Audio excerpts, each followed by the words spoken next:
suis M. Yves Fourcade, né le 24 novembre 31 à Gardone, un petit village de la Dordogne. Très bien, je vous remercie. Alors, donc d'abord l'école primaire. Ouais. Et au collège technique à Périgueux. Et au collège technique. Alors comment ça se passait le collège technique? Le technique à l'époque, il y avait des professeurs qui étaient. Vous étiez tout le temps en classe ou il y avait.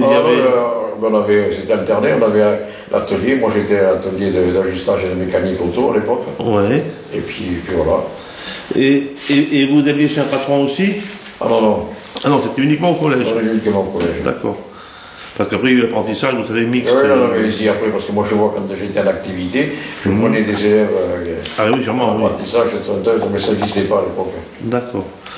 Et alors, quelle était l'ambiance dans ces collèges-là, par rapport à maintenant, ça vous paraissait plus... Oh, mais disons que c'était l'ambiance, on rentrait une fois par mois, on prenait le car à Bergerac de Gontier-Périgueux, qui marchait au charbon.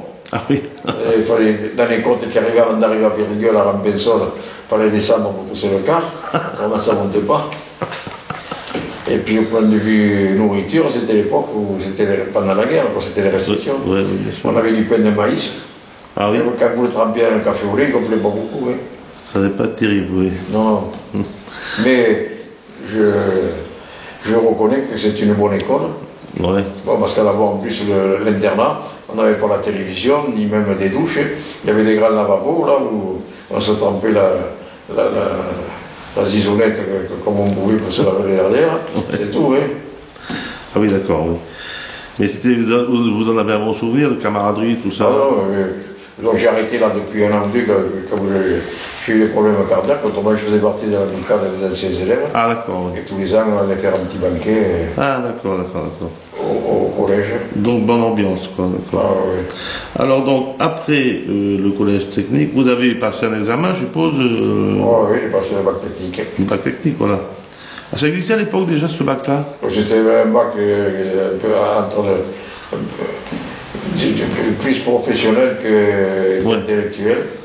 Un peu comme un BTS, genre. Ouais. Ok. Et puis comme moi, j'avais envie de travailler, alors, à l'époque déjà, on jouait en scolaire avec les coquelicots du lycée. Et ouais. On a été très bons. Vous jouiez à... Oui, déjà on a été champion de l'académie de Bordeaux. Mais de rugby, vous voulez dire? Rugby. Ah oui. Et puis de l'athlétisme, je faisais, c'est pareil, comme je courais assez vite, je faisais rugby, athlétisme et basket même. Ah d'accord. Ouais. Comme j'étais à Gardone, au club de basket à l'équipe cadet, ouais. J'avais récupéré des copains des alentours de Périgueux qui venaient avec moi, je les avais amenés à Gardone. Et on avait été champion de la Dordogne. Ah ben c'est bien ça. Et combien de temps ça a duré là, l'enseignement au collège technique? 3 ans? 3 ans, ouais. 3 ans, c'est ça. D'accord. Donc, après vous sortez... Moi j'ai pas voulu continuer, après mon père me dit t'as qu'à pousser, moi je vais travailler. Voilà. Et là vous allez travailler donc chez... Dans l'entreprise familiale. Voilà. Qui était... Fourcade Frères. Fourcade Frères, qui était... À Gardone. Ouais. Concessionnaire... Concessionnaire tracteur McCormick Dering, à l'époque. Et puis après, au fil des années, le McCormick Dering, c'est devenu international. C'est ça, voilà. Bon, ensuite, vous avez été appelé sous les drapeaux. Et là, alors que vous racontez un peu cette histoire de... Mais c'est le rugby qui m'a sauvé la vie, moi, parce que ouais. J'étais donc en Oranie. Mais alors, le problème, c'est que comme j'ai fait que 18 mois, j'ai monté quand je suis rentré, que j'ai été démobilisé, on a monté l'affaire ici à Sainte-Foy. Oui.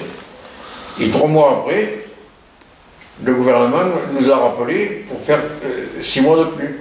Ah oui, d'accord. Oui. Et j'ai été rappelé et je suis revenu en Oranie. Mais d'Orange, j'ai été muté après à Colombéchard, dans le sud de l'Algérie. D'accord. Et alors, ce qui était bizarre, pour moi, parce qu'en plus, bon, quand j'ai fait l'armée, je n'ai pas voulu faire les EOR pour être officier ou sous-officier. Moi, ça m'emmerdait plus qu'autre chose, à capacité de faire le couillon. Si je l'avais fait, quand j'ai été rappelé, j'aurais touché les sous. Tandis que là, quand j'ai été rappelé, parce que, fête unique, quand j'étais à Nîmes, après, à la base école où il n'y avait que des engagés, j'étais le seul instructeur appelé. Et deuxième pompe. Et deuxième pompe, d'accord. Deuxième pompe. Ah oui, en effet. Ce qui fait que, quand j'ai été rappelé, les jeunes que j'avais eus comme élèves à Nîmes, qui étaient partis après à la base école de Rochefort, je les ai retrouvés, ils étaient sergents à Colombéchard. Ah, d'accord. Et moi j'étais encore deuxième pompe. Mais les mecs avec moi ils balisaient parce qu'ils savaient ce que je savais faire et moi je savais ce qu'eux savaient faire aussi. Oui, d'accord. Et donc ils se tenaient à carreau, quoi. Ah oui, c'était la carole. Et alors donc, parce qu'on approchait de la période de trouble. Et ce qui fait que, après, quand j'étais à Oran, quand je suis arrivé là-bas, j'avais sympathisé avec quelques Oranais qui faisaient leur service comme moi. Et le hasard, c'est-à-dire qu'il y en avait un que j'avais sympathisé et qui était de la même, il était de la même région que sont les gens qui habitent ici, là, les Locs. Oui. Qui avaient le château de l'Enclos, qui avait acheté l'Enclos, les Félix qui sont à Saint-Aville-et-Moiron, là, ils étaient tous du sud d'Oran. Ah, d'accord. Et le copain que j'avais faisait partie du même village, parce qu'ils se rencontraient tous dans le même village. Oui, je me doute bien, oui. Et j'avais sympathisé avec ce mec-là. Et alors, vous allez voir, tout à fait chose bizarre. Après, quand j'ai fait mes 6 mois supplémentaires après à Colombéchard, tout un tas de trucs. Je suis revenu ici, puis un beau jour, un lundi, j'étais allé à Bordeaux faire des courses avec ma femme. On était au Grand Théâtre, à l'époque où il y avait en face du Grand Théâtre le café de Bordeaux. Ouais. C'était en plein mois de juin ou juillet, on était à la terrasse. Ma femme était partie faire les courses, j'attendais, puis je vois passer un mec. Putain, mais j'ai dit, mais c'est mon pote, là, le Marcel Roubelou. Il va au fond des allées de Tourny. Un quart d'heure, il repasse, mais il était, comme on dit, sur le balcon. Oh, Marcel! Le type se retourne, et c'était lui. Ah, d'accord. Il m'a raconté un peu sa vie, dans le truc, son père avait acheté une propriété à côté de l'Angora, et il me dit, moi je suis resté le dernier à la maison pour faire les vendages, j'ai récupéré le premier, il me dit, je viens juste de rentrer, il me dit, je suis rentré par le Maroc et l'Espagne, et tout le pognon, il me dit qu'on avait, on avait fait un faux plancher dans la 2 chevaux, il me dit, j'avais ramené le pognon comme ça, d'Algérie, tout le truc. Oui, sinon... Et alors, donc, oui, parce que vous avez été sauvé par le rugby dans la mesure où... comment ça s'est passé, ça? Il faut préciser quand même que vous jouiez à 13, c'est ça? Voilà. Et que vous étiez quand même bon joueur, parce que sinon, on ne vous aurait pas demandé, je suppose. Ben ouais. Alors, comment c'est passé? Mais c'est passé que quand je suis parti, je suis allé, donc j'ai fait mon service j'ai été muté d'ici d'abord. Bon, quand j'ai été ici, du fait que c'est l'entraîneur de Sainte-Fortresse qui s'appelait Hérissé, qui était l'armée de l'air. Et c'est lui qui m'avait fait muter dans l'aviation. Il m'a dit, quand tu partiras à l'armée, tu seras en aviation, tu seras tranquille. Ce qui fait que, après, comme j'ai eu mon sursis, que j'avais demandé mon sursis, quand j'ai résilié mon sursis, je suis allé dans l'armée de l'air, d'office. Oui, de l'air, oui, d'accord. Puis comme c'était comme l'histoire d'Algérie, ça marchait, moi comme j'étais un peu, j'aimais bien changer d'air, et en plus comme ici, là, à l'époque, bon, on courait tous les balles partout, tout le truc, j'ai dit bon, je vais m'acheter une conduite, un peu, je me fous le camp. Et je suis parti donc en rang. D'accord. Et puis les dirigeants de Nîmes, ils ont su comment j'en sais rien, moi que j'étais parti aussi, maintenant ça me revient. Il y a, les gars d'ici avaient fait paraître un article sur Nîmes, sur Midi Olympique. Oui. Comme quoi, le 3/4 centre de Sainte-Foy-la-Grande était parti faire son service militaire en Algérie. Et alors les gars de Nîmes s'étaient démerdés. Il avait en plus le président de Nîmes qui était dentiste et le vice-président c'était le colonel qui commandait la base. Ah d'accord, oui, en effet, oui. Et c'est comme ça que... Voilà. Alors donc, moi, bonjour, je reçois les 2 premiers mois, les mois d'été, juillet et août, alors avec le fameux copain, ses parents-là avaient une villa le long de la plage à Oran, alors on allait à la plage, tranquillote, tout le truc. Et puis c'est là, début septembre, où à Oufza, au Maroc, ça commençait à péter. Je dis, merde, moi je ne veux pas y laisser la peau. Et puis c'est comme ça, les mecs, le président de Nîmes m'a écrit, il m'a dit, bon, est-ce que ça vous intéresse de jouer chez nous? On peut vous faire muter. Donc je dis ok. Bien sûr, tant qu'à faire. Hein. Et donc ça s'est fait comme ça, quoi. Voilà. Très bien. Alors, donc, même après, même quand j'étais à Nîmes, j'ai même les photos, au mois de, c'était pour Pâques, ils avaient conclu un match en Italie contre le Torino, en Turin. Je suis allé là-bas, mais en civil. Ah d'accord. Parce que pour y aller en militaire, c'était pas possible, dans le truc. Et le colonel avait pris sur son dos, parce qu'on était deux joueurs. J'avais un autre gars qui est de Saint-Gaudens, qui était à la base avec moi. On était tous les deux appelés aussi. Ouais. On était sur la même base. Et alors vous avez été. Alors, je vous raconter ma vie de la base de Nîmes, vous allez rigoler 5 minutes. Ah bon? Parce que le fameux colonel est un type qui était vachement sévère. Ouais. Les capitaines, tous les types, ils étaient tous au garde à vous, dans le truc avec lui. Et puis nous, les deux joueurs, on était trois.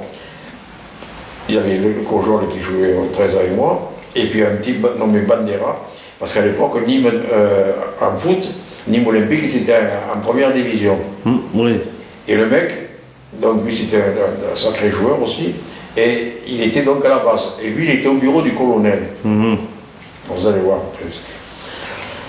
Alors donc, on faisait ce qu'on voulait à peu près. Alors, on avait une piole en ville que le rugby nous avait donnée.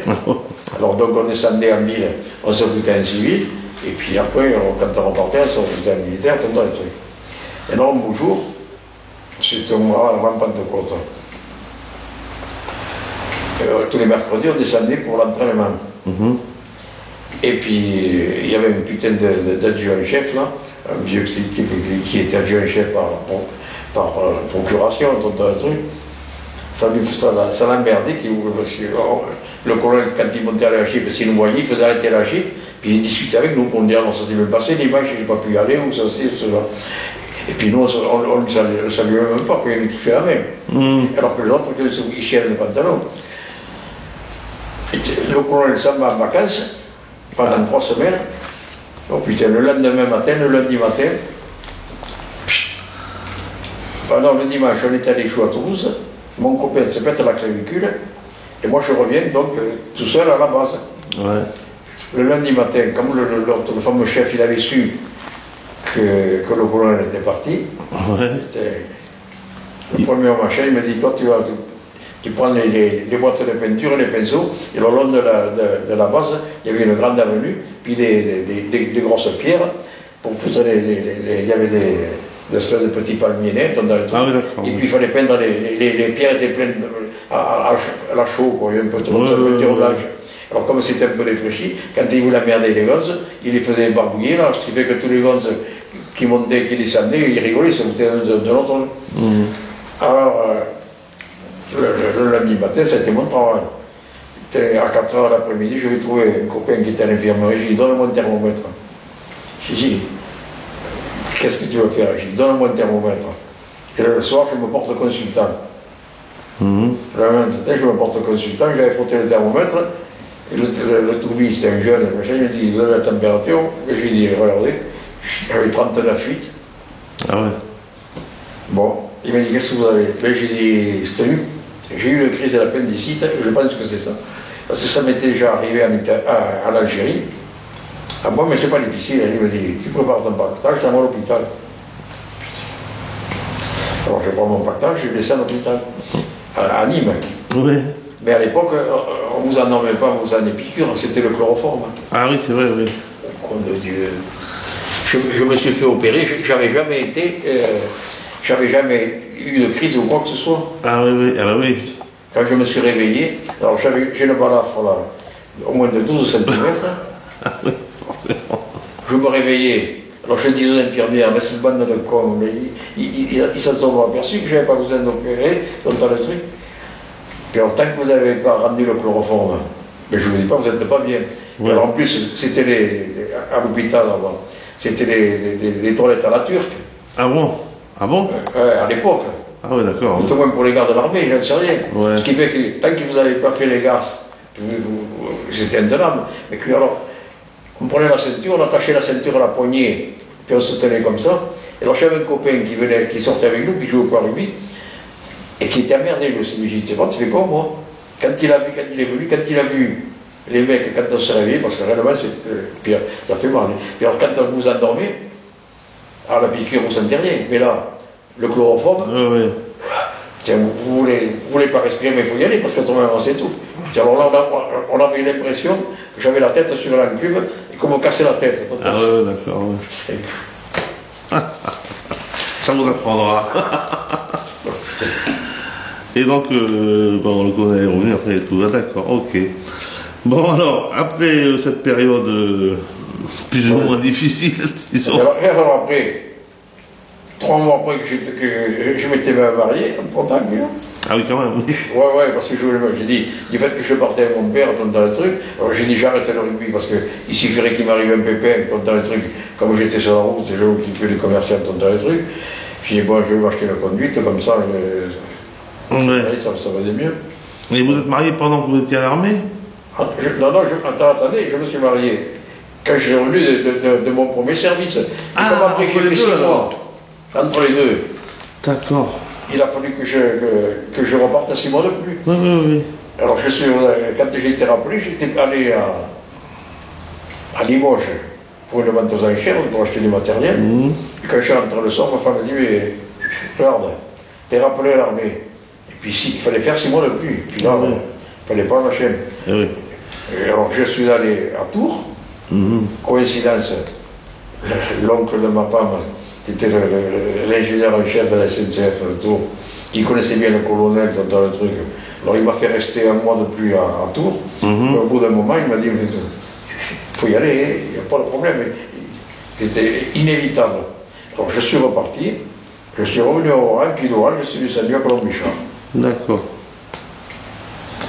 Et d'abord, les 15 derniers jours, parce que là-bas c'était à 8-10 km du centre de Colombichard, mais Colombichard c'est un bled comme Véline, pas à peu près. Là. Il y avait l'armée et puis l'aviation. Alors on allait de temps en temps à Gambile pour faire un petit repas. Donc, il y avait quelques bistrots. On y allait avec le car parce qu'il y a quand même 7 km. Et puis on attendait le café. Et le chauffeur commençait à klaxonner parce qu'il voulait repartir avec le car. Oh les gars, surtout qu'il y avait 2 ou 3 Corses, ils avaient la gueule comme une meule, ça. Bon, putain, à un moment donné, il n'y avait pas un petit arabe qui nous balançait une grenade. Ah oui, quand même. Je l'ai vu faire, alors j'ai gueulé, et alors on s'est foutu tous à 4 pattes, elle nous est passée par-dessus, et puis peut-être il avait mal visé, il n'en sait rien, bref. Et bien le café on n'a pas bu, je dis aux gars, les gars, on rentre. Et puis maintenant, il ne nous restait plus que 15 jours. Je dis moi maintenant, du poulet, je mangerai quand je rentrerai, mais je reste sur la base. Oui, bien sûr, bah oui. C'est en quelle année ça finalement? C'est en 56. Ah oui, ça commençait à chauffer, ça, bien sûr. Alors donc, après l'armée. Et bien après l'armée, je veux dire, on a acheté le bâtiment chez Grenouillot, là. Alors voilà, vous avez décidé votre père à monter une affaire avec vous, donc vous avez acheté un chai de chez Grenouillot. Qui était en face ici, enfin Et alors donc vous êtes mis, qu'est-ce que vous aviez pris comme concession là? Voilà la concession internationale. Internationale, oui. Qui partait de Gardone et qui allait jusqu'à Castillon. Jusqu'à Castillon, oui. Et à Lot-et-Garonne, le canton de Miramont-de-Guyenne et Montségur, tout le problème. Ah oui, quand même, oui, c'est pas mal. Parce que... Donc, international, c'était une marque très répandue, là. Ah oui, la mule les premières marques. Oui, c'est ça. Avec Ferguson. Avec Ferguson, c'est ça. Ferguson qui avait été introduit surtout par le plan Marshall, si je ne m'abuse. Mais moi, quand j'étais sur le plan Marshall, quand on avait quitté le bahut, moi sur le plan Marshall, quand on habitait Gardone, on recevait les tracteurs donc, comme ceux qu'a Guilloni, là, et là les 3 quarts, c'est moi mon père qui lui avait vendu. Ouais. Si ce n'était pas lui, à des gens de la région d'ailleurs, on les recevait en caisse à Bordeaux. Ouais. Et on allait les chercher à Bordeaux carrément en caisse, et après il fallait les monter. Ah d'accord. Parce qu'ils étaient un peu détachés. Oui, parce qu'ils arrivaient par bateau, je suppose. Ah oui, le plan Marshall. Ça prenait moins de place une fois démonté, forcément, oui. Ah d'accord. Ça tombait pas tellement souvent en panne, ces tracteurs. Non, c'était du bon matériel. Et moi j'ai fait mes débuts, donc tant que j'étais dans l'entreprise avec la société Fourcade de Frères, en plus de travailler dans le bureau, je faisais des démonstrations. Je me suis appris à faire des démonstrations de labour. Ah oui, d'accord. Donc vous alliez chez les gens? J'allais chez les gens pour leur faire des démonstrations, pour essayer de leur vendre du matériel, tout un truc. D'accord. Par exemple, je vais vous raconter des histoires. Je suis allé chez Joséphine Baker. Mon père était en affaire avec Joséphine Baker. Oui, mais vous alliez en tracteur là-bas, vous alliez... Oui, avec un camion, j'allais avec un camion, puis je faisais des démonstrations, mais je n'avais pas affaire à Joséphine, j'avais affaire à son chef de culture. Oui, je me doute. Oui. Et son frère qui s'occupait du truc. Oui, vous auriez peut-être préféré avoir affaire à Joséphine. Bon, Et alors, chez Joséphine, précisément, j'étais avec un ouvrier, on fait la démonstration, et à midi, bon, parce que maintenant, ils ne vous font pas rentrer, les paysans, vous faites le bon de commande presque sur le capot de la voiture. Mais là-bas, on rentrait alors. Alors justement, ça c'est important. Alors chez Joséphine, on est resté manger à midi. Et alors c'était la dépendance du château. Mais la cuisine encore, c'était la terre battue. Vous voyez, il y avait une échelle qui montait au grenier. Et puis il y avait les poules qui se baladaient dans la cuisine, là, avec le foin qui tombait du grenier, il tombait un truc. Et alors la bonne femme, c'était les Polonais. Elle faisait cuire un beefsteak sur le grill, comme ça, à la cheminée. Puis il y avait deux matous là qui étaient juste à côté, qui regardaient le beefsteak. On était à table, moi j'étais face au foyer. Je n'osais rien dire, moi, dans le truc. À un moment donné, un des chats attrape le beefsteak et il monte sur l'échelle qu'on prenait au grenier. Alors à ce moment-là, je lui ai fait peur. Le beefsteak est tombé par terre. En plein sur une crotte de poule sur du foin, quoi. Ouais. Alors la bonne femme qui aime pas toi, elle nous dit, oh mais quoi, elle a attrapé le beefsteak, et dans le coin de la cuisine, il y avait une murette, avec un seau, puis un godet, quoi. Il n'y avait pas l'eau courante. Alors elle a fait pisser l'eau sur le beefsteak, et elle a remis sur le truc. Bon, le commis était à moi, il n'a pas pu bouffer. Moi, je l'ai mangé par force, mais... Ça, c'est une bonne histoire, oui. Dans le Périgord, je vous en raconterai comme ça jusqu'à demain. Ah oui, c'est vrai que c'était... Une autre fois, à l'île-Franche du Périgord, pareil, c'était à peu près le même tracteur que j'avais livré. Alors, je fais la démonstration, tout ça, mais j'avais la facture, parce que je savais que le type, le bureau m'avait la facture. Alors, le type me dit, bon, mais je le garde, je vais vous payer. Alors, on rentre dans la cuisine, il me dit, bon, mais je cherchais l'argent, il était allé chercher les sous qu'il faisait dans la paillasse, ou je ne sais pas où, dans le truc, c'est billets bleus. Puis tant que le type n'était pas là, la bonne femme me dit, vous restez manger. Oh, il était à peu près midi et quart. Ah ouais. Bon, je dis, pourquoi pas. Et puis, elle tire le tiroir là, pour prendre la tourte, pour tailler la soupe, parce qu'on même un peu l'été, mais moi ça ne me dérange pas, jamais. Oui, c'est bon. Elle attrape la soupière, t'aurais dit un peu le chambre. Tout autour de la soupière, ça y était collé, tu voyais, il y avait on voyait de la citrouille, on voyait de la tomate, des poireaux, des patates. Si on avait pris un couteau, on aurait décapé, il devait y avoir au moins 1 centimètre tout autour. Ah ouais. Alors le type il arrive, je compte les fafios, puis je regarde ma montre, effectivement, oh là là, pauvre dame, il est déjà 1h, j'ai encore un tracteur à livrer, c'était vrai, j'ai remarqué. J'ai pas le temps de manger, c'est pas possible, je mangerai mieux ce soir à la maison, tonton, truc. Bon, mais alors quand vous reviendrez pour porter la prochaine, vous resterez manger, parce que ça me fera plaisir. Je dis avec plaisir, oui. J'ai 3 km, arrivé à Villefranche du Périgord, je me suis arrêté à l'hôtel de France. D'accord. Ah oui, c'est vrai que c'était à l'époque, hein, c'était pas toujours... Et quand je partais, moi je partais de monter un peu de bonheur, mais j'arrivais dans la salle à livrer du matériel. Alors, dans le déjeuner petit. Eh bien, oui, mais à l'époque, on n'avait pas des camions avec des grues pour des machines. Il fallait chercher des madriers ou un talus. Alors je dis, vous n'avez pas un talus par là pour que je descende le tracteur, tout le truc. Ah, ça ne fait pas la vie, le petit. Non, on vient juste le traire les vaches pour qu'on aille casser la croûte. Allez, viens avec vous. T'as déjeuné? Mais je suis bon, café, tu parles. Alors, on passait à table. Il y avait des jambons, il y avait presque 3 doigts de lard comme ça. Mais alors, ça c'était du jambon, c'est pas du jambon, là. Les machines qui ont bouffé des tonnes dans le truc. Alors je m'en régalais. Ou alors c'était des œufs, tonnes dans le truc, machin, puis un coup de rouge, puis allez. Ah ouais, mais oui. C'est vrai que ça a bien changé, enfin, quoi que dans le Périgord, on mange bien encore. Hein, oui, on mangeait bien fait. Mais comme vous disiez tout à l'heure, maintenant ils vous font signer le bon de commande sur le capot de la voiture, mais ils ne font même pas rentrer. Non. C'est ça qui a changé beaucoup. Parce qu'autrefois, il y avait une convivialité chez les gens, un centre de l'accueil. Si on ne rentrait pas, dans le truc, ils étaient vexés. Voilà, c'est ça, oui. Maintenant, c'est presque l'inverse.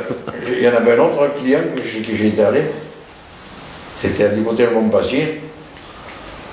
À l'époque, déjà, dans les années quoi, autour de 48 à 54 ou 55, il n'y avait pas de courant presque nulle part. Oui, ni même les toilettes, c'était une buse en ciment avec une pâche, si tu mettais sur le pied, machin, tu te cassais la gueule. C'était un truc. Bon, bref. Et alors, il y avait une ferme où j'allais.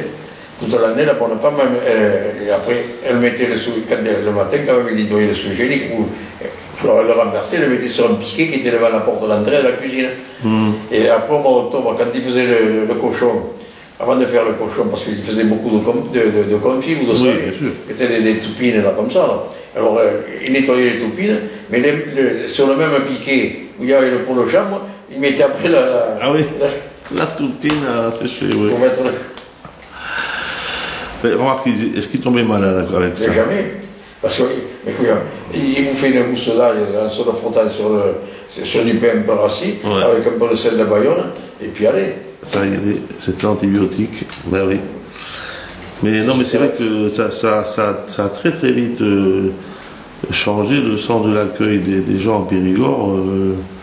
C'est même étonnant parce que du côté de Trémola, tiens, par exemple, en face, dans les terres basses, là, vous allez à la pêche, moi je suis pêcheur, hein, et j'allais là-bas, on dit pas de problème, les gars me discutaient avec moi et tout, depuis quelques années, c'est les jeunes qui ont repris l'affaire, les vieux sont... Il n'y a même plus le droit d'accéder en voiture sur le chemin de halage, je crois. Alors, c'est... Oui, non, mais il y a une évolution, du jour. Dans le temps, moi je me rappelle que d'abord un seulement à la Gardone, Saint-Pierre, c'était la capitale du tabac. Et il y avait 50 fermiers, ils avaient tous acheté un petit tracteur, tout le truc. Maintenant, à Gardone comme à Saint-Pierre, il reste encore 3 ou 4 mecs, c'est pas davantage. C'est des gros propriétaires. Il y a eu une évolution. J'ai connu toute cette évolution. Oui, puis à l'époque, ils n'étaient pas speedés, comme on dit. Alors, ce qui fait que. Comme maintenant. Dans le milieu du machinisme agricole, sans prétention aucune. J'en connais quand même plus qu'un rayon. Oui, je sais. Alors, ce qui fait que de temps en temps, il y a 3 ans, au lycée agricole à Blanquefort, ils m'ont convoqué pour aller assister à des démonstrations. Ouais. Pour voir tout. Et puis c'est là que je me suis rendu compte que dans le milieu de la viticulture, au point de vue technique, ils n'ont pas évolué. Ou s'ils ont évolué, pas dans le bon sens. Ah oui, par exemple. Ce qui fait que ce soit pour gratter la terre, tout le truc, le machin, les mecs, ils ont évolué, mais dans le mauvais sens.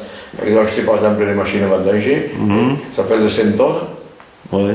On leur a dit, vous savez, maintenant, il ne faut plus labourer les vignes, les trucs, les intellos, les trucs. Voilà. Et vous avez campé ça à la haut, là. Ouais.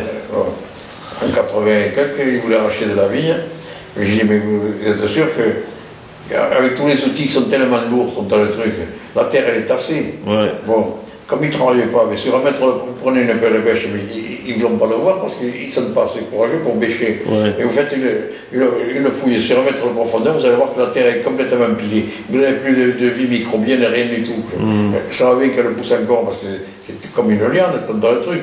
Mais, et alors, au niveau rentabilité, ils ont des machines à vendanger, par exemple, ça fait 70 ou 80 millions, je parle en ancien pour oui, ça pèse 5 tonnes. La pression au sol, c'est inimaginable. Bon. Et bien, ils vont monter, quand ils veulent par exemple passer une rogneuse, c'est-à-dire pour rogner la vigne à la calibrer, vont monter une rogneuse sur une machine à vendanger. Alors que sur un tracteur qui fait 1800 kg, vous allez faire le même boulot, mais vous ne tasserez pas le sol.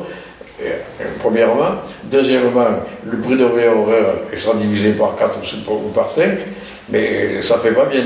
Quand on est dans les machines, c'est comme les mecs, quand ils descendent de Caplon ou d'ailleurs, ou de Saint-Quentin ou d'élèves, avec un 4x4 avec le mélange comme ça, pour venir chercher un paquet de cigarettes à 5 fois. Voilà. Ça y en a, oui. Et justement, tiens, entre nous, vendredi, là, je suis allé filmer au château de Coronneau. J'y suis allé. Vous y êtes allé, vous avez vu le travail avec les chevaux, ça revient un peu. Oui, non, Bon. On est en 2010. Ouais. Soyons pas rêveurs.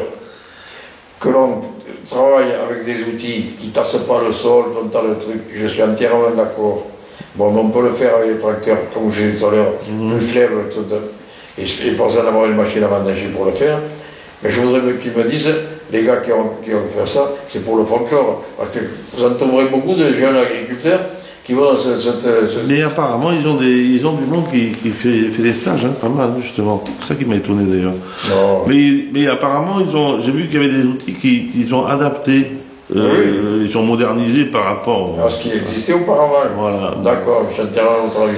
Mais en fait, il y a quelques farfelus qui voudront tenir le cheval, mais en fait, il n'y en aura pas beaucoup qui vont passer une matinée à faire des kilomètres dans le rang de vigne derrière le cheval.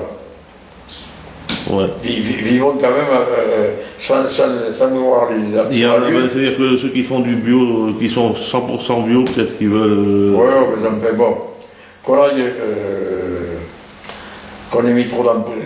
C'est pareil, les traitements. Comme je vous disais tout à l'heure qu'ils n'ont pas évolué. Quand vous regardez les gars, quand ils traitent la vigne, avec leurs atomiseurs, et moi j'aurais été au gouvernement ou dans le truc, j'aurais interdit ce truc-là. Vous avez un brouillard, pas possible. Si vous passez avec votre bagnole, vous en prenez plein de pare-brise.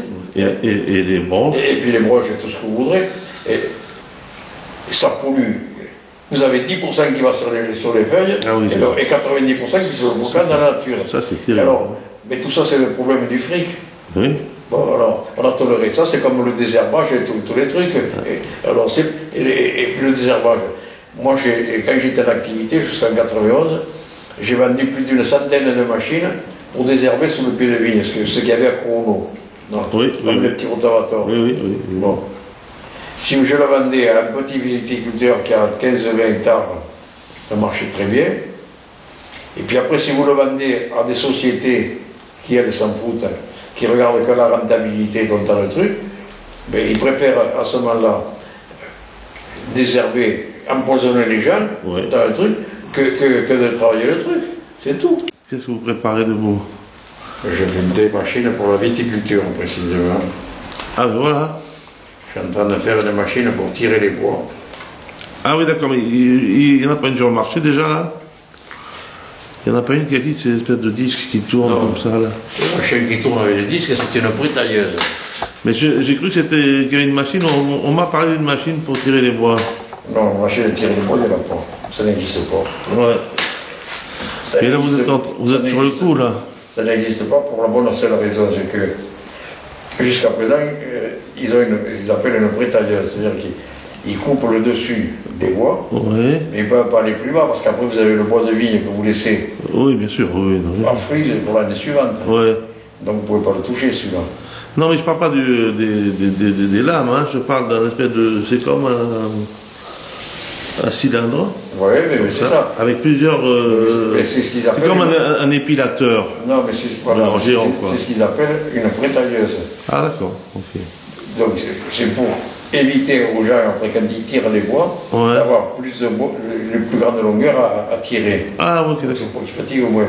Mais ils ne peuvent en couper au-dessous du fil du haut, qu'à hauteur du bois qui laisse pour la suivante. Parce que si vous coupez plus autres, ils n'auront plus de récolte. Sinon, ça coûte tout. Donc la grosse difficulté est de pouvoir sortir les bois sans toucher à ce fameux bois. Et là, vous êtes sur le coup, là. Ah, mais ça y est, j'ai fini. À tel point que le 8 mai, je suis allé en Italie. J'allais là-bas chez un constructeur pour lui acheter des pièces. Parce que moi, j'ai fait le prototype pour qu'il me coûte pas trop cher avec des pièces de récupération dont dans le truc, parce que à ce moment-là, j'ai bouffé ma retraite, et puis même celle que j'ai pas. Et puis, j'ai commencé à 9h, et à 11h30, c'était le contraire, c'est-à-dire qu'ils ne me vendaient plus les pièces, c'est moi qui leur ai vendu mon projet. Oula, mais ils ne vont pas vous piquer le brevet, là? Je m'en fous. Ah bon, c'est pour le plaisir, alors? Non, pour eux, je vais toucher les sous, moi. Ça va être maintenant à juger, bientôt 2 fois 40 ans. Mais alors dites-moi, ce genre de machine, bon, c'est bien, mais est-ce que ça n'enlève pas un peu du travail aux femmes, surtout parce que c'est beaucoup les femmes qui tirent les bois? Eh bien, c'est précisément pour éviter les bonnes femmes qui tirent les bois. Oui, mais les bonnes femmes elles vont au chômage alors. Si on parle de ce principe-là, on ne fera plus rien maintenant. Oh. Mais ça, c'est pour me distraire. Hein. C'est tel que vous allez dans le hangar, là, en entrant? Ou... Ah, mais non, dans le hangar, vous avez pu voir. Oui, j'ai vu, oui. J'ai reconstitué un rang de vigne pour pouvoir faire mes essais. Parce que j'allais pas chaque fois chez un viticulteur faire des essais dans le truc. Oui, bien sûr. Donc j'ai reconstitué un rang de vigne. Parce que la grosse difficulté était de trouver la combine pour ne pas abîmer le fameux bois. Ah oui, bien sûr, oui. Moi, j'y suis arrivé. Ah, d'accord. Vous pouvez pas me montrer un peu? Ah ben, de la machine, vous n'avez rien parce que tout est démonté maintenant. Ah bon? Certaines pièces qui viennent d'Italie. Et je fais une autre machine que là, je peux vous faire voir. C'est une tondeuse qui fait le tour du pied de vigne, pour ceux qui ne veulent pas désherber. Ah oui, c'est bien ça. C'est-à-dire que je tombe en faisant le tour. Ah ouais, c'est un bras... C'est-à-dire que j'ai trois tondeuses qui sont montées à 120 degrés. Ouais. Ce qui fait que quand il y a... C'est les petites tondeuses, elles font 25 cm de coupe. Ouais. Ce qui fait que quand elle est contre le pied, quand elle arrive contre le pied, le disque qui est à côté, là où il fait ça, il tourne. Ah oui, ok. Et donc vous arrivez à couper l'herbe complètement. C'est pour ça que quand je suis allé vendredi là à Couronneau, je me suis rendu compte que j'étais à l'œuvre. Parce que les fameuses tondeuses qu'ils ont, ils n'ont pas évolué. Ah oui, d'accord, oui. Et puis, je suis parti sur une autre machine. Ah d'accord, oui. Autrement dit, j'avais 3 en ce moment. J'ai fait une autre machine pour raccoter la vigne. Quand vous vous déplacez dans une vigne, vous voyez des manchots en plastique bleu. Oui, bien sûr, oui. Parce que, avec la machine de vendanger, ils coupent les pieds, ou il y a les pieds qui crèvent, dans les trucs. Alors jusqu'à présent, jusqu'à l'année dernière, les gars, ils replantent quand ils avaient 10 pieds qui étaient bouffés ou n'importe quoi, dans un truc, ils n'en remettaient pas d'autres. Ouais. Le pied qui était à côté, tirer le bois un peu plus grand, voilà, c'est ça, oui. Pour que ça rende autant de raisin que le truc. Mais maintenant, s'ils veulent l'appellation contrôlée, si c'est des vignes qui sont plantées à 2 mètres, mais donc ils racontent, c'est-à-dire qu'ils sont obligés de remplacer les pieds, de les replanter. Et donc jusqu'à présent, pour les remplacer, ils ont une espèce de tarière derrière le tracteur, ils font un trou. Oui, j'ai vu ça, oui. Alors quand ils ont fait le trou, en plus, quand ils avancent en rang, si vous avez des trucs à droite ou à gauche, s'ils ont une machine, une tarière simple, ils peuvent faire que d'un seul côté. Oui, bien sûr, oui. Donc ils sont obligés de sortir et de remonter en rang. Oui, bien sûr. Bon, c'est pas toujours marrant parce que... Non, bien sûr, oui. On perd du temps, oui. En plus, ils sortent la souche et les racines. Le trou est fait. Bon. Dans le même rang, avec leur machine, comme la machine à vendanger, des fois casser les piquets comme dans le truc, ils remplacent les piquets aussi. Oui. Alors ils y reviennent encore une deuxième fois, avec un tracteur, un enfonce piqué, puis ils enfoncent les piquets. Et les enfonces piqués, c'est pareil, parce que moi j'en ai vendu des centaines. Ils marchent tous du même côté. Ce qui fait qu'il y a un piqué de l'autre côté. Il faut faire des demi-tours. Et revenir. Oui, bien sûr. C'est pas, la rentabilité, il n'y a pas beaucoup. Alors, un beau jour, il y a 2 ans, en 2008, mon ex-gendre, je devais l'amener parce que moi, tous les ans, depuis, ça va faire les années 55 ou 56, j'allais en Italie à un salon, à Bologne, pour voir ce que font, parce que les Italiens sont assez astucieux. Ah oui, en principe, ils sont débrouillards, oui. Et je devais amener mon gendre. Et puis la semaine avant, il a voulu raconter, lui, mais comme c'est pas un feignant, il a fait 700 trous dans la journée. Le soir, le bordel est derrière son truc, il avait le ballon et puis il avait le torse. Il me dit, je ne peux pas venir en voiture, je ne veux pas me plier. Mais il me dit, quand j'étais au lycée à Montagne, il y avait un viticulteur qui avait fait une espèce de machine. C'était comme le principe un peu comme les trucs pour faire les boules de glace, vous savez. Oui, bien sûr, oui. Et ça marchait pas trop mal, tout le truc. J'ai dit, on va essayer pour moi. Et puis donc, avec le père Durand, d'élève qu'elle a développé, je l'amène avec moi en Italie. Et le deuxième jour, on rentre dans un bâtiment. Tiens, j'ai dit, mais ça y est, voilà la machine. Ça y ressemble. Et c'était donc une société italienne qui fait des machines pour les gens comme chez Desmarty qui vendent les arbres tout venus, vous voyez. Alors ce qui fait qu'ils inondent autour du pied. Ouais. Et puis ils ont comme un U, vous voyez, qui tourne autour du truc et qui fait la boule. D'accord. Et à ce moment-là, ça soulève tout le bazar. Ouais. Et comme ils l'ont inondé, la terre reste collée aux racines. Dès qu'ils ont sorti de terre, ils mettent une bâche, ils l'attachent autour. On voit que la terre se débine. Parce qu'autrement, si les racines prennent l'air, l'arbre il va crever tout dans le truc. Ah oui, d'accord, c'est pas mal. Donc je me suis inspiré un peu là-dessus. Et ce qui fait que là, j'attends maintenant les pièces pour la finir. Et donc, il y a encore cette machine-là. Alors, moi, j'ai conçu une machine. Vous êtes dans votre tracteur, vous avancez dans le rang. Si vous avez autant de souches à droite comme à gauche, sans descendre, vous avez juste une commande électronique que vous donnerez. Vous faites le trou, vous remontez tout le bazar, vous vibrez. Ah ouais. Et vous rebouchez le trou. Vous avez une pince qui vous tient le pied de vigne avec les racines, qui pivote sur 180 degrés. Vous le mettez devant un truc, vous le laissez passer, place vous allez jusqu'au bout du rang de vigne avec votre racine et vos souches. Et la machine pivote sur 360 degrés. Ce qui fait que vous pouvez faire à droite comme à gauche. À gauche, voilà. Bon. Et puis. Bien ça.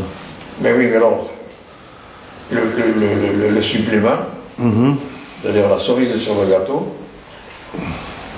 J'avais vu une autre machine en Italie qui sert pour les gars qui ont des mini-pelles quand ils font les tranchées dans les rues. Ils ont créé un vibreur pour tasser la terre de la tranchée, de façon que quand la terre se fait boucher, sinon au bout de 10 jours, il manque 10 cm. Tout à fait, oui.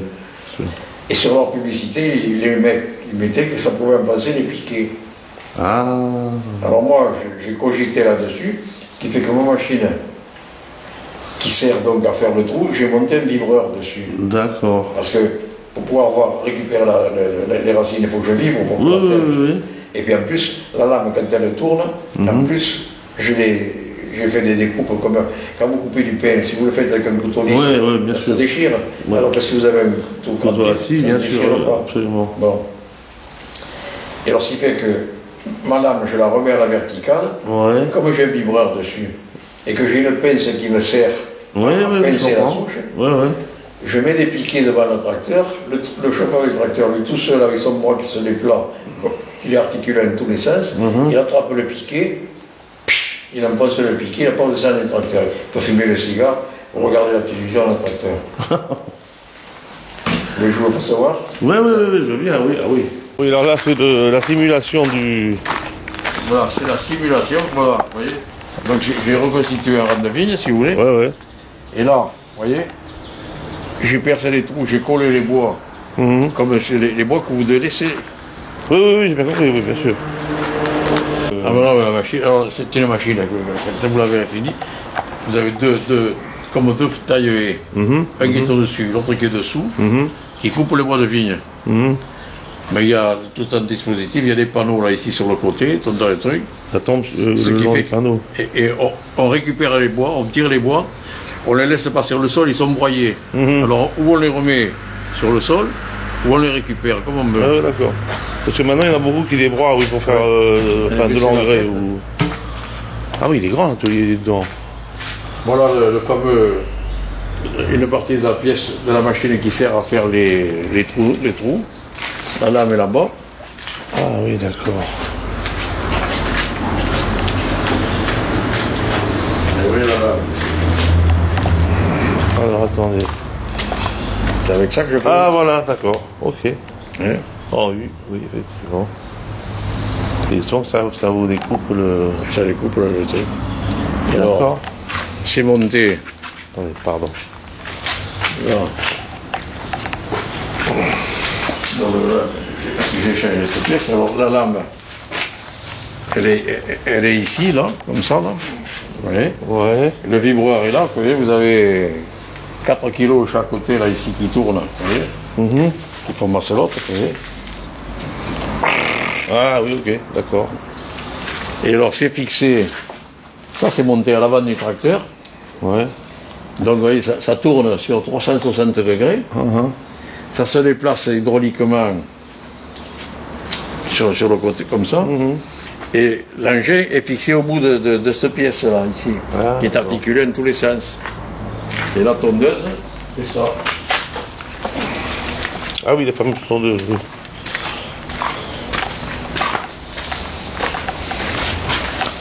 Ah oui, d'accord. Ah ben oui, bien sûr.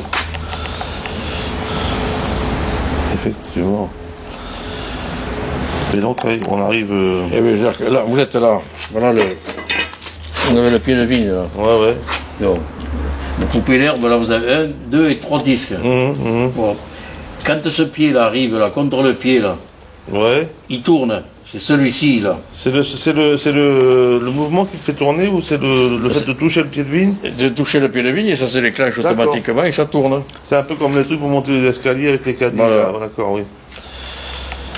Je comprends. Ça, oui, c'est pas mal, ça, comme système aussi, ouais. Ça, c'est un compresseur. Non, c'est une pompe hydraulique. Pour faire tourner l'ensemble. Ah oui, d'accord, oui. Oui, ça... Là, je suis en train de le finir. Dans 8-10 jours, ça marche, ça. Et le reste, j'attends le pièce d'Italie. D'accord. Alors voilà. Bon. Ben, c'est bien, ça. Et voilà les fameux droits que j'utilise pour attraper les pieds de vigne, vous voyez. Ah oui. Pour les branches, pour les... J'ai compris. Ah ouais, c'est bien. Bon, ça m'occupe. Hein. Mais ça veut bien vous croire, oui. Je veux bien vous croire, oui. Bon, je m'en fous, moi je fais ça pour... Bon, mais c'est du boulot, oui. Mais bon, si je travaille tous les jours encore, je ne travaille pas toujours. Mais... Ouais, d'accord, oui, on est... Je ne pas après ça, hein. Je fais ça pour ma distraire. C'est un hobby, quoi. Voilà.